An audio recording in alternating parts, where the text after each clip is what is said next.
మామయ్య మీకొక విషయం చెప్పాలనుకుంటున్నాను అనైతే సింధూర అంటూ ఉంటుంది. "ఏం విషయం అమ్మా చెప్పు నాకు" అనంటే, "సింధూర నాకైతే కొంచెం బాధ ఉంది మామయ్య. అది నీకు చెప్పాలనుకుంటున్నాను. చెబితే తీరుతుందనే నమ్మకంతో వచ్చాను" అనైతే అంటూ ఉంటుంది.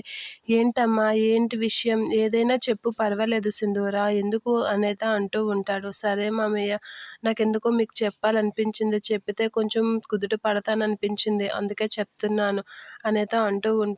"ఏంటమ్మా? ఏంటి ఆ విషయం" అనంటే, ఒక విషయంలో మీకు ఎప్పటినుంచో చెప్పాలని చూస్తున్నాను. సమయం ఇప్పుడొచ్చింది. ఇప్పుడు గాని చెప్పకపోతే నా పరిస్థితి చేజారిపోతుంది అనైతే అంటూ ఉంటుంది. ఆ మాటలకి కేశవి అయితే షాక్ అవుతూ ఉంటాడు. సింధూర అయితే తనకి చంటితో పెళ్ళయిందని అనుకోకుండా అప్పుడు మనము ఒక గృహలోకి వెళ్ళి పూజ చేశాం కదా! అక్కడ నాకు చంటితో పెళ్ళయింది. ఆ పెళ్ళి ఎవరికీ తెలియకుండా జరగడంతో నేను ఇప్పటికొచ్చి ఎవరికీ చెప్పలేదు. ఇప్పుడు వేరే వాళ్ళతో నాకు పెళ్ళవ్వడం అస్సలు ఇష్టం లేదు మామయ్య. అందుకే మీకు ఈ విషయం చెప్పాలనుకుంటున్నాను అని చెప్పేసైతే సింధూర అయితే తన మెడలో తాళి తీసి చెప్పడానికైతే చూస్తూ ఉంటుంది. అదంతా చూసి చక్రం షాక్ అవుతూ ఉంటాడు.